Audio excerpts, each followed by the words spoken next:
Habari mfuatiliaji wa masuala ya kiroho. Nilikwambia katika level ya kwanza kwamba hii masomo yalikuwa yanahusu wanafunzi wa TEHAMA, wanafunzi kule Jikutesh Tips kule. Lakini sasa ni masomo ambayo sasa yamekuwa yanasaidia sasa watu wengi. Ni kitu ambacho kinaweza kusaidia mtu yote kwenye shughuli zake. Tumejadili mambo kadhaa, tumejadili nadharia ya frequency. Tukasema kwamba kila kitu, tulielewa sheria ya frequency, na tukasema kwamba kila kitu huwa kinavuma kama wimbi la nishati, na ulimwengu unaitikia mawimbi ya nishati. Hauitikii sauti wala maneno, Kiingereza wala Kiswahili, unaitikia mtetemo. Kwa unapokuwa unatumia maneno, inakuwa inatengeneza mtetemo. Ndicho nilichokisema. Lakini kitu kingine ni kufundisha namna ya kuwasiliana na ulimwengu wa roho, ulimwengu wa kiroho, ulimwengu kwa kutumia maombi, manuizi na ibada ya meditation na ukimya. Nikamwambia habari ya mawimbi ya high frequency, habari ya mawimbi ya low frequency. Naposema high frequency inamaanisha mitetemo ya juu, naposema low frequency inamaanisha mitetemo ya chini. Kwa kifupi, mitetemo ya juu, kidumu kwenye mitetemo ya juu ndio tunasema mambo ya mwanga. Naposema unadumu kwenye mitetemo ya chini ndio unakuwa kwenye mambo ya giza. Leo tunataka tuangalie mambo kidogo. Tutaangalia kwenye eneo la ndani kabisa, ambapo tutaangalia mambo kadhaa. Tutazungumza kuhusiana na akili ya hazina, ambayo mimi naita akili ya hazina. Akili ambayo huko ndio unakaa ufahamu. Huko ndio unakaa ufahamu wa kiroho, huko ndio matukio yanatokea, huko ndio mawazo yanatokea. Akili ya hazina. Lakini akili ya hazina ina zana zake. Na zana, mimi nitakwambia zana mbili hapa. Wengine wasomi watakwambia zingine wanazozijua, lakini mimi nitakwambia ambazo zinafanya kazi. Zana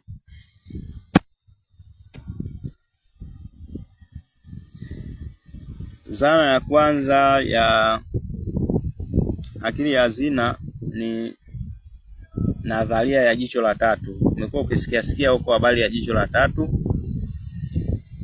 Kila mtu anaelezea jicho la tatu kwa aina yake. Mwingine anasema jicho la Horus, mwingine anasema nini, lakini sio kama maneno yangu ndio mwisho wa maana ya jicho la tatu. Inakufundisha jicho la tatu kwa namna ambayo inafanya kazi. Jembe wengine wanalitumia kulima, jembe hilo wengine wanatumia kuchimbia dhahabu. Jembe hilo wengine wanatumia kuchimbia mtalo.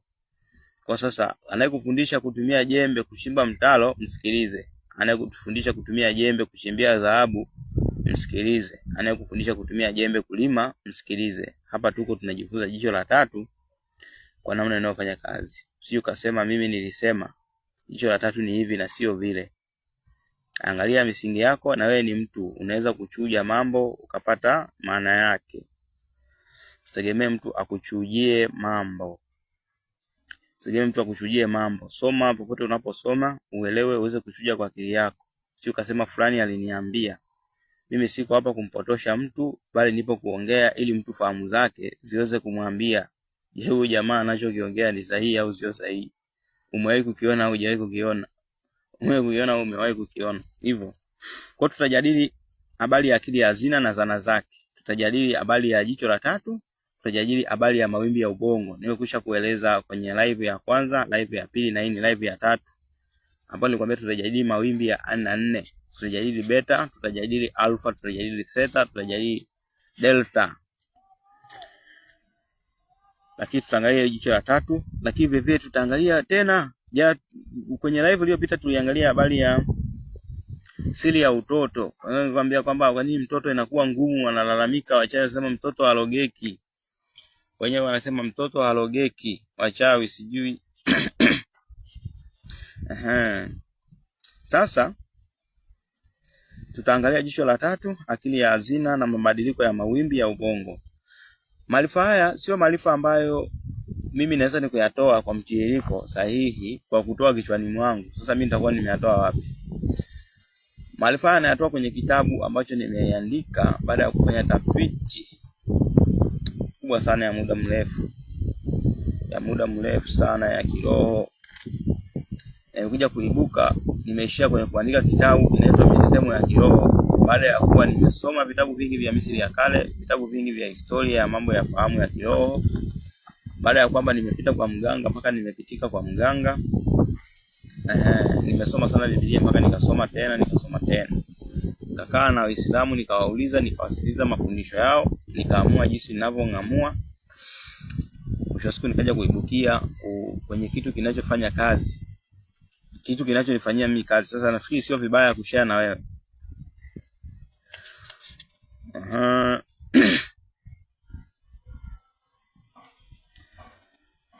Tukianza na habari ya jicho la tatu na mawimbi ya ubongo. Tusema jicho la tatu ni kitu gani? Jicho la tatu sio jicho la nyama kama unavyofikiria.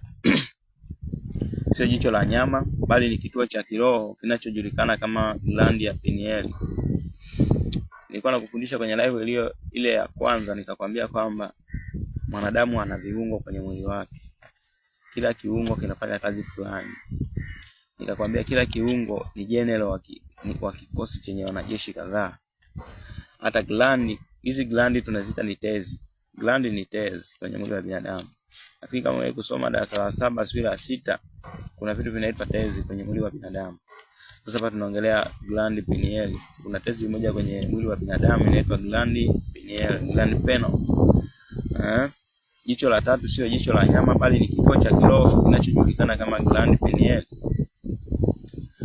Ndicho kifaa kikuu kinachopokea frequency kama antena ya redio inayonasa mawimbi ambayo macho hayawezi kuyaona. Jukumu la jicho la tatu linapokea nishati, hisia, ujumbe wa kiroho. Linaona picha za kiroho, ndio lenye kuhusika na maono na ndoto. Linanasa mawimbi ya viumbe. Mawimbi ya viumbe high frequency na low frequency. Ukipita sehemu pana jini kisirani kinakupata. Ukienda kuishi kwenye jini mwenye hofu, jini ambaye yeye anatoa nishati ya hofu, basi hofu inakuvaa. Ukipita kwenye jini kuchekelea, basi unaanza kucheka. Ukipita kwenye jini furaha, unaanza kufurahi. Ukipita kwenye jini uongo, unaanza uongo.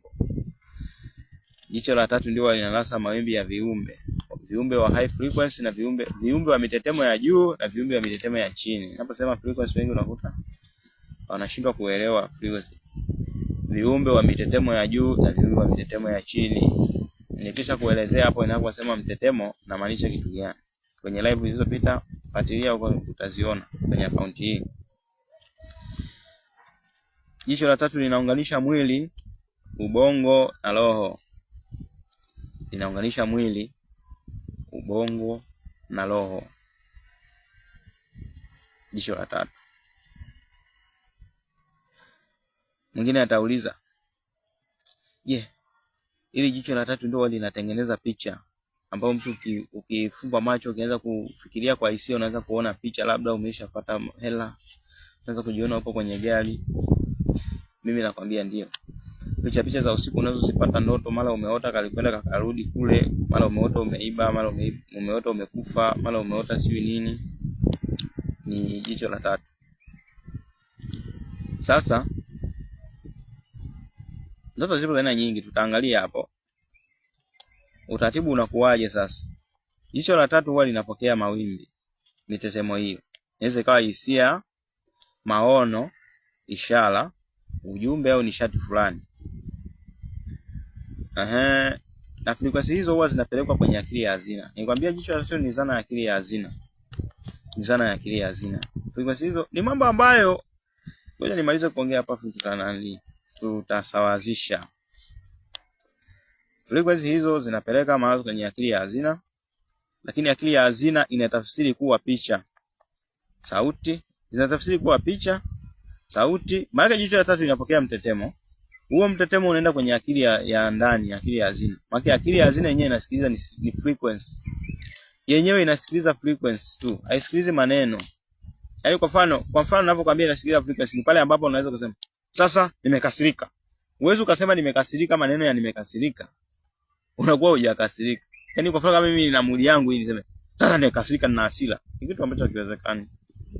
Ni kitu ambacho hakiwezekani, lakini hasira unaijua jinsi ilivyo.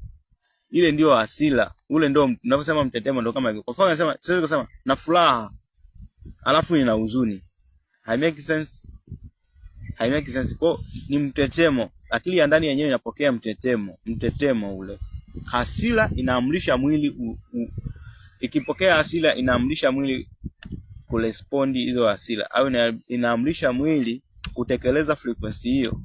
Ikipokea mawimbi hayo inaamrisha mwili kutekeleza mawimbi hayo, hali ya mawimbi hayo. Kama ni huzuni inaamrisha mwili utekeleze mawimbi ya huzuni. Kama ni furaha inaamrisha mwili utekeleze mawimbi ya furaha. Ndio pale unakuta unacheza muziki, unafurahi, una enjoy, lakini sio muda wote una mood ya kucheza muziki. Kwa hiyo akili ya hazina huwa inatafsiri frequency hizo au jumbe hizo kutoka jicho la tatu kuwa picha, sauti, hisia, ndoto au maono ya ndani. Ndoto zako nyingi ni tafsiri ya akili ya hazina na taarifa yake nyingi zinatoka kwenye jicho la tatu. Tupo kwenye kitabu, usione kama nainama hivi, nipo kwenye kitabu bwana. Nipo nafundisha kitabu. Hii ni sehemu ya pili, kitabu cha mitazamo ya kiroho. Kitabu ambacho bwana kinakusaidia. Kwa mfano kama hivi wewe umeshasumbukaga. Yaani kwa mfano hata ukienda kwa mganga, unakuwa unaelewa unaenda kufanya nini kwa mganga. Kwa mfano hata kama wewe ni mtu wa dini, ukienda kanisani unajua jinsi ya kumuomba Mungu wako huyo. Unaamsha mitetemo, kwa sababu ulimwengu unasikiliza mitetemo, sio maneno tu. Shindwa pepo shindwa na kemea. Hapana. Ndoto zako nyingi ni tafsiri ya akili ya hazina na taarifa yake nyingi zinatokana kwenye jicho la tatu. Sasa tuangalie habari ya mawimbi ya ubongo na ufunguo wa jicho la tatu. Jicho la tatu halifunguki. Ndio maana watu wanahangaika kufanya meditation ya jicho la tatu. Wanahangaika kujiunga na magrupu ya jicho la tatu, kwa sababu jicho la tatu ni kitu ambacho mtu unatakiwa ufanyaje? Ukishakuwa mkubwa ni kitu ambacho unatakiwa ukifungue tena, kwa sababu kinajifunga. Nilikwisha kuelezea kwamba unapokuwa mtoto mdogo jicho la tatu lako linakuwa wazi. Inakuwa linapokea mitetemo ya kiroho. Akili ya watu wazima inakuwa haijaanza kufanya kazi. Bado hujaenda shule, bado hujakutana na mambo ya kijamii. Hujakutana na pilika nyingi. Umeona bwana? Kwa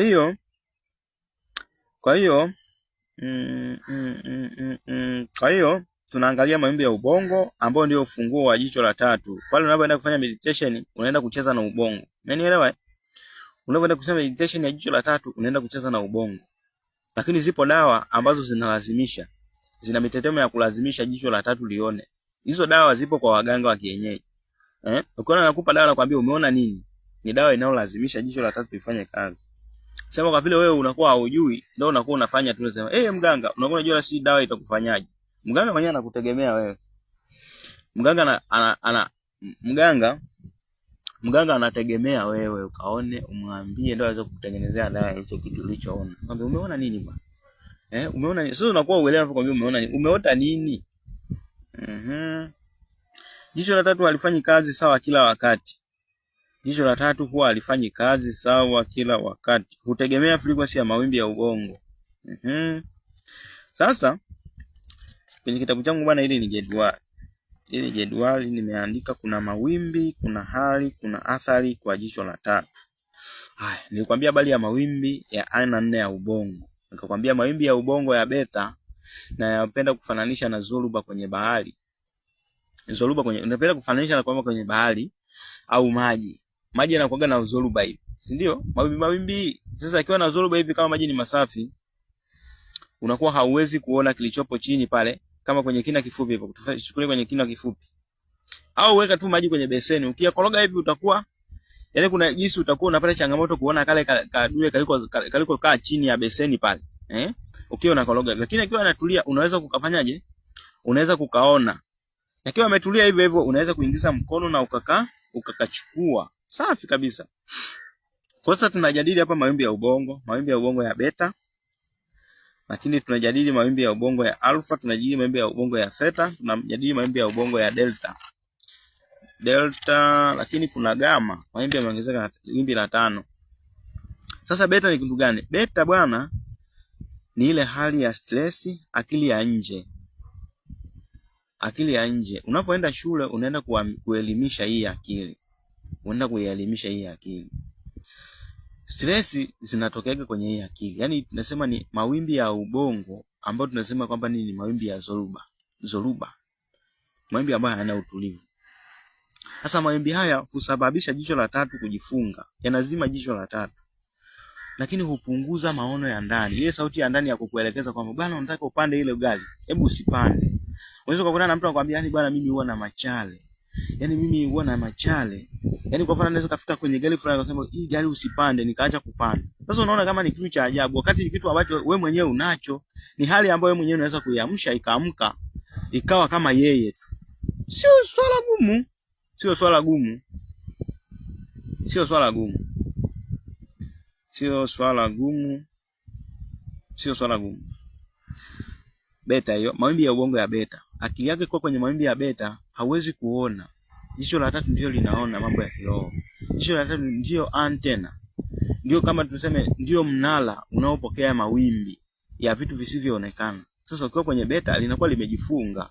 Huo mnala unakuwa ufunction. Sasa watu wengi wanaishi kwenye haya mawimbi. Ndio maana kila siku wanaenda kujifunza kutafuta mchawi wake. Aenda kajifunze, anatafuta mchawi wake, anatafuta nyota yake iliyoibiwa sijui na nani. Anatafuta anayemloga sijui na nini. Asa ukiwa active kwenye hizi mawimbi, hichi kitabu wengi waliochukua wanasema bwana mimi nilikuwa sijui bwana kama eti kwamba nilikuwa najua basi pepo ndio wanaweza kukuzuru tu, na suluhisho ya mapepo yote tunaona unakimbia kwenye kitabu cha dini. Kitabu cha dini chenyewe unakuta kina mambo ambayo tena ni mafumbo, unakuta unayatekeleza lakini hayakusaidii.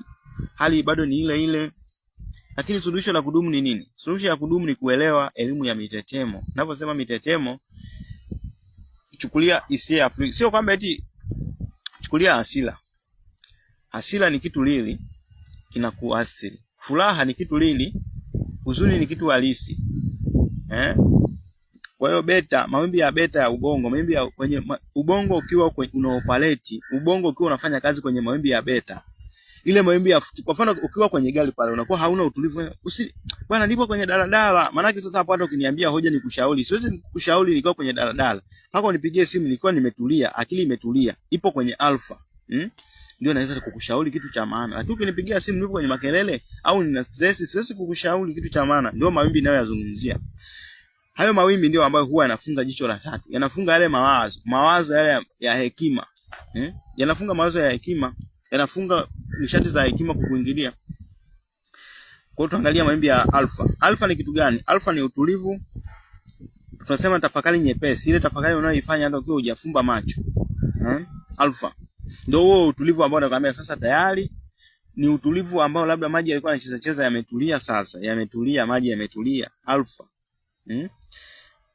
Alpha, maji yametulia. Na unaweza kuona kitu kilichopo ndani. Ile hali ya kuona sasa kwamba kwenye maji kuna kile na kile, kuna mawe manne. Lakini alipokuwa anacheza hivi ulikuwa uyaoni yale mawe manne, ulikuwa unaona yanachezea na yanalingika hivi. Kwa ni akili ya utulivu na tafakari nyepesi. Hali hii huwa inafungua taratibu jicho la tatu. Inakuwa haijafunguka complete. Hii hali huwa inafungua jicho la tatu. Hii hali inakuwa inafungua ile hali ya kupokea hii kitu, majukumu niliyokuambia hapa, majukumu ya jicho la tatu. Kipindi cha leo kitakuwa kirefu kama vipindi vingine. Live ya leo itakuwa fupi. Nategemea tu maswali, mtaweza kuniulizaje maswali kwenye Facebook au wapi. Naweza kwa unakutana na maneno au unakutana na mada ambayo ni ngeni kwenye maisha yako. Nafikiri ukikaa kwenye account yangu kuna namba za simu hapa, usijui nitaziwekaje hapa. 06 82 32 98 52. Namba hiyo. Kama una maoni sijui na nini, una maswali ya kuniuliza, kunihoji, maana mimi ndo niliandika hichi ninachokuambia. Nina majibu yote. Nitakwambia nilipo, kwa nini nimeandika hivi. Nitakwambia na itakusaidia. Sio kukwambia tu nini, nitakwambia na itakusaidia. Itakusaidia. Alpha ni utulivu. Hii hali ukiingia kwenye alpha sasa uko kwenye utulivu wa namna hiyo. Hiyo hali huwa inafungua jicho la tatu taratibu. Alpha ni wakati akili inafanya kazi, inafanya utendaji wake kwenye ile hali, basi unaweza ukakaa mahali, unaweza kumshauri mtu, unasema bwana, hebu tutafute muda, tukae tutulie, tushauriane jambo fulani. Mnaingia kwenye mawimbi ya alpha. Lakini mkiwa kwenye mvurugano ule pilika, akili inakuwa inaoperate kwenye beta. Kwenye beta anakuambia kuwa sharp. Akili ya beta ndio inakusaidia kuwa sharp ile, yani sharp. Lakini akili ya alpha inataka utulivu. Inataka utulivu ile kutumia akili ya ndani. Uweze kuwa wewe ule wa ndani. Lakini kuna mawimbi ya theta. Mawimbi ya theta ndio pale umekuwa unalala unaota ndoto zile. Usingizi mzito, tafakari nzito, inaweza kawa ni ndoto, lakini tunasema tunaona hapa kuna usingizi mzito, lakini kuna tafakari nzito. Wenyewe wanasema meditation nzito, Hapa kwenye alpha kuna tafakari nyepesi, lakini hapa kwenye theta tunapata tafakari nzito. Tafakari nzito ukiendekeza au ukidumu nayo ukiwa unaifanya kila siku, hatua hii huwa inafungua kikamilifu jicho la tatu. Unaanza kupata hisia. Unaweza kupita mahali ukaenda kwenye duka la mtu ambao wameweka nguvu, wameweka nishati zisizoonekana. Ukifika pale wewe unahisi kabisa kwamba huyu jamaa huyu kajipanga. Huyu jamaa kajipanga. Kwa sababu unapata taarifa moja kwa moja. Sio kwenye kichwa, taarifa inaingia moja kwa moja kwenye moyo. Moyo unafahamu kabisa kwamba hapa kuna nishati. Kumbuka na wewe mwenyewe binadamu, wewe ni nishati, roho ni nishati. Kwa nishati kwa nishati huwa zinajuana. Sasa unapokuwa unaishi kwenye maisha ya juu, huwezi ukashtuka, yani unakuwa huwezi kuhisi hivyo vitu. Lakini tuangalia delta. Delta ni msingizi mzito wa bila ndoto, uponyaji wa mwili sio kiroho. Tunaenda hospitali hapa, kuna zile dawa za nusu kaputula zile. Nusu kaputula, nusu mfu zile dawa. Wanakupiga zile ili waweze kukufanyia nini? Sio kama unakuwa umekufa, wanakulaza kwenye delta kwa lazima. Kwa ile dawa ni nishati. Ile dawa ni nishati ambayo inakulazimisha kulala. Kama ilivyo dawa ya kienyeji inakulazimisha kuota, kumuona mchawi wako au kuona nishati zilizoambatana na wewe, kama ni hofu, kama ni nini. Kama ni hofu, kama ni hasira, kama ni chuki, kama si ni mahaba, majini mahaba, inaona. Dawa na kuwezesha wewe uweze kuona kilichopo. Kama ni jini mahaba utaenda kuota, si kama kuna mtu si anakutongoza, si na nini, utaota vitu kama hivyo, kwamba hiyo ni nishati ya namna fulani imeambatana na wewe kwenye maisha. Kama ni hofu, utaenda kuona kwamba bwana, kuna mtu anakuloga usifanikiwe, kwa sababu hofu inakuletea umaskini bwana. Hofu inakondolea kujiamini, hofu. Kwa hiyo hofu ni kitu kibaya. Sawa, nimekumbuka nataka nikuongee kwenye live zilizopita, lakini nilikuwa nasahau. Nilikuwa nimeongea nusu. Nikasema kwamba sio kwamba eti wanakuambia rafiki yako anakuloga, mwingine anakuloga, alafu kaenda kumwambia au akipata hizo habari anakushangaa kwa sababu hajawahi hata kufanya hivyo. Hajawahi hata kukulizia. Lakini hiyo hali inakuwa inaonekana kabisa kama anakuloga. Unajua ni kutokana na nini? Mtu ukiwa una elimu ya kiroho, alafu ukiwa karibu na mtu, unaweza kukuta yule mtu ni kweli mchawi amemtumia yeye. Kwa sababu mchawi anachokitumia sana sana ni hofu. Anatumia hofu, anamtumia yeye yule aje akutie hofu. Akikutia hofu ndio wewe unaweza kulogeka. Ile nini aliyokufanyia hivi.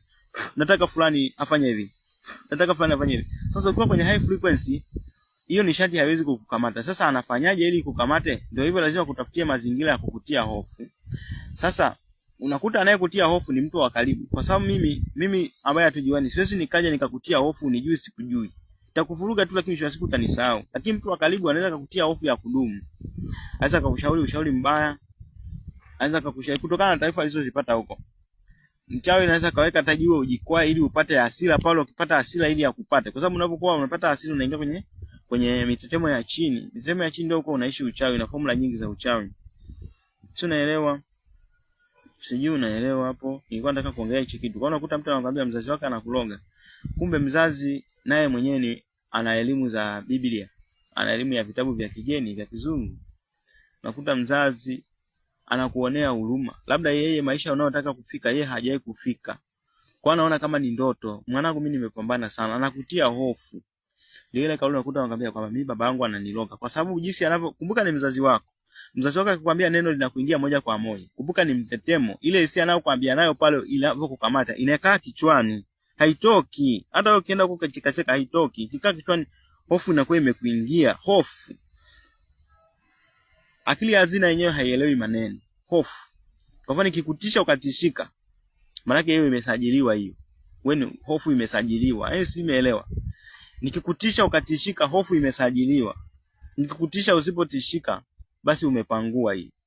Sawa naota unakimbizwa. Unakimbia unashinda. Sawa naota unapigana mpaka unashinda. Maana umepangua hiyo. Lakini ukipigana mpaka ukaomba msamaha, hiyo frequency imesajiliwa hiyo. Huyo mtu anayekushambulia, hiyo nishati inayokushambulia imeshinda. Unaona bwana? Kwa hiyo habari ndiyo hiyo. Halo. Habari ndiyo hiyo. Naongea mambo mengi sana. Tunasema unaongea mambo haya sio nini na nini. Nimekwambia nenda kule TikTok kule, nenda kafollow watu 100. Wangapi? TikTok wamesema kwamba si mpaka watu 1000. Watu 1000 ndio wananipa live access sijui. Kama unaweza kujitolea ni kutumia vitabu. Akaunti yako niitumie kupanda live. Hiyo mtu aweze kuuliza maswali. Unaweza kusema huyu jamaa ananiongelea naongea vitu gani? Uvielewe, afu kumbe ni vitu vinavyoweza kukusaidia. Inaweza kukusaidia. Utakopa sana madeni na nini hivyo. Lakini sasa naomba utakuwa kwa makini. Yaani bora kufanya kitu unachokifahamu, sio kufanya kitu afu ukifahamu afu inaanza kukuendesha. Bora kufanya kitu ambacho unakifahamu utakiendesha. Sio kufanya kitu ambacho ukifahamu kitakuendesha. Kwa hiyo bwana, jicho la tatu hufunguka katika alfa na theta. Ukiwa kwenye utulivu ule mwepesi na ule utulivu wa ndani ndio unafungua jicho la tatu. Lakini niko nakwambia habari ya delta hii. Alafu sasa kwenye delta ndio pale tunasemaga kwamba mgonjwa anapewa kitanda hospitali. Unajua ni kwa nini? Unafikiri hawezi kwenda kujitibia nyumbani? Kwa sababu kwa nyumbani mara utakuja utaongeleshwa, utapigwa makelele mara na nini. Ili aweze kupata utulivu pale mwili ujiponye. Mwili unajiponya wenyewe. Zile dawa zinaweza kusaidia mwili kujiponya. Kwa hiyo jinsi unavyokaa pale zile siku, unapata usingizi mzito, yaani kwa sababu sio muda wote utakuwa unaona hivi. Unashangaa umelala pale hadi unapata usingizi mzito. Ukipata usingizi mzito, mwili unapata muda wa kujiponya. Ndio maana watu wanapewa vitanda hospitali wanalazwa. Baada ya kwamba amefanywa operation, afu ndio anakuja kupewa ruhusa. Sio umeelewa? Sijui umeelewa, ili uweze kupona. Na ndio maana hata mgonjwa tunamshauri atulie, asihangaike ili aweze kupona. Nafikiri ni mambo ambayo yanaendelea kwenye jamii ambayo yapo. Lakini ninakwambia hata hizo sayansi hizo za hospitalini na nini, yote yametokana na hizi elimu za kiroho. Kuja kwenye vitabu vinavyokuja huko mbele. Kama kuna kitabu kingine konki kabisa. Nini? Nimeamua nianzie huko kwa sababu kile kitabu hata nikifundisha hapa mtu hawezi kuelewa. Utaona tu kama na kuchanganya makelele, vitu ambavyo vitakuingia akilini lakini hutajua ufanyaje. Lakini ukiwa na elimu ya awali utajua cha kufanya na unapata mwongozo wako. Kwa sababu tunasema mtu anajiongoza mwenyewe, haongozi. Mimi siko hapa kukuongoza. Niko hapa kuzungumza na fahamu zako ziweze kupata mkondo wake ili ziweze kukupeleka pale ambapo unatakiwa kufika. Sio mimi ndio nakupeleka, fahamu zako. Fahamu zako zipate njia ziweze kukupeleka pale unapotakiwa kufika. Ndio dhamira kubwa. Okay. Sasa hapa ndipo unaona haya. Jicho la tatu kufunguka katika alfa na theta. Na hapo ndio unaoona maono, ndoto zenye ujumbe, zile ujumbe mkali ule, yani ujumbe ule unakujaga bila taarifa ule. Unasema kuna kitu kimekuja kikaniambia vile. Na mawasiliano ya kiroho. Lakini niko nimepanga tuishie hapa. Hisia zako si tu hisia, zinaamsha katika vitu vya nishati. Katika live nyingine inayokuja nitaongelea habari ya chakras. Kama nilivyokuambia, chakras utakutana na watu wengi wanakufundisha.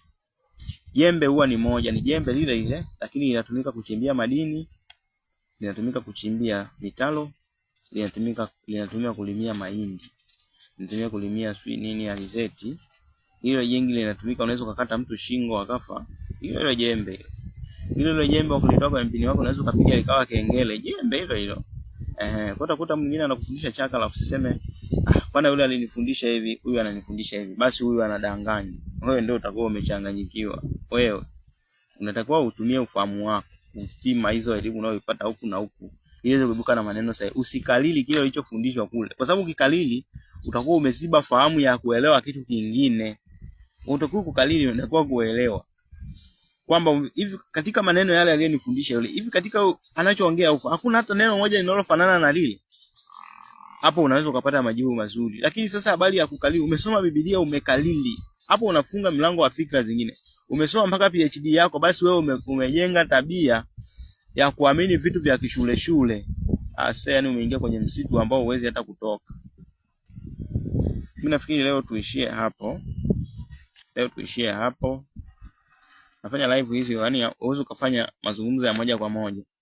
Kule kwenye TikTok kule naona kuna namna nzuri sana ya kufanya mahojiano. Mtu anaweza kauliza mkajadili, wakati unamjibu na wengine wakawa wanafanyaje? Wakawa wanapata kuelewa kile unachokuwa unazungumza. Tofauti na watu wengi, yani hadi nimeweza kuja kwenye live hivi, imekuwa ni changamoto. Mtu ananitumia message, unatumia kitu fulani ambacho nimetoka kumwambia mwingine jana. Sasa wakati ninakumwambia wewe ukuwepo, inabidi tena nirudie. Yani naleta wakati fulani mgumu. Kwa sasa nakuja live hivi ili mtu kama mwenye kupata elimu anapata elimu. Alafu sasa nenda kule TikTok kule, nenda ka search Ndangisha Kafumo, nenda ka search Ndangisha Kafumo, jina la account hii. Alafu ufollow ili tuweze kufika pale watu ngapi? Tufika watu 1000. Sasa utakuwa unajiunga tu, yani ufollow usifollow, tutakuwa tumefika watu 1000 ambao tutakuwa tunaweza kuingia live. Au sijui nifanyaje hapa katikati ili watu waweze kuhoji. Unakuta watu ni wasomi na digrii zao, wanahitaji kuhoji unachoongea, sio ongeongee tu waelewe waamini. Utakuwa wahoji.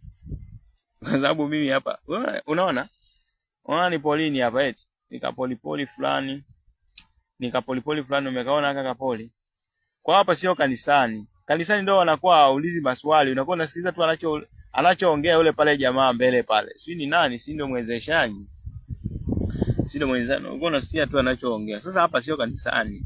Hapa ni mjadala tu wa ufahamu. Mwisho wa siku utahoji swali yenyewe mwenyewe litanifungua zaidi. Kwa sababu ninapoongea hapa sio kama eti mimi ndio najua sana, hapana. Wewe mwenyewe ni mtu na mamlaka yako. Mimi hapa nipo kwenye mamlaka yangu. Wewe sijui wewe. Mimi nipo kwenye mamlaka yangu. Kwa unajua kabisa kwamba hapa nimejifunza hiki naweza kufundisha na fundisha. Nipo kwenye mamlaka yangu. Sasa sisemi kwamba eti ndio naelewa sana. Kwa hiyo bwana, habari ndio hiyo. Nafikiri tukutane kwenye live nyingine. Unataka mawasiliano, wewe nitafute tu kwenye WhatsApp. Nitafute kwenye WhatsApp au nitumie message tu. Kama una rekodi ni voice note, unauliza swali, uliza kwenye namba 06 82 32 98 alafu 52 mwisho. 06 82 32 98 98 52. Kwa nini nakupa namba hii? Hichi ni kitabu ambacho unaweza ukakipata, kina mkusanyiko wa maarifa. Unaona kama mimi naongea rejelea hapa. Lakini kitabu hiki kina maarifa yote yamejisheheni humu. Kitabu kina kurasa 356. Hakina picha kitabu. Unajua kuweka picha inakuwa inamaliza nafasi ili kitabu kiwe kikubwa. Kitabu changu mimi hakina picha hiki. Hakina picha. Kitabu kinapatikana kwa bei ndogo kabisa kulingana na maarifa aliyomo humu ndani. Yaani kama ni kwa mganga utaenda utapigwa 300 kwa mganga, lakini maarifa aliyomo humu yanatatua ile shida ya 300. Kama ni kwa nani utaenda utatoa 100, mwingine anakuambia 500 jiunge sio na nini. Lakini kitabu mimi kiuza 25,000. 25,000, lakini pale unapokipata unakuwa unakuja kuona kama umetoa hela ndogo. Unakuwa kama umetoa hela ndogo. Kwa hiyo ni kiwango cha chini sana. Ni kiwango cha chini sawa, kwa mwingine ni kiwango kikubwa, ila ni kiwango cha chini.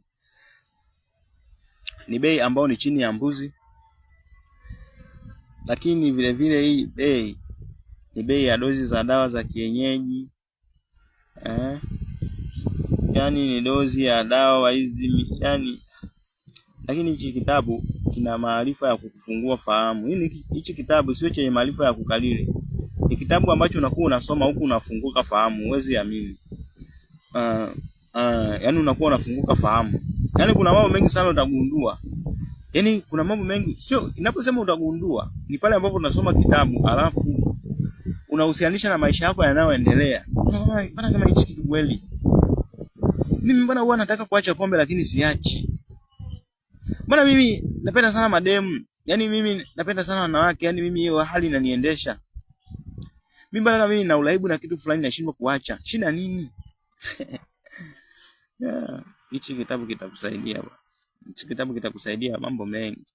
Kitakusaidia hata kulea watoto wako. Basi tutakutana wakati mwingine.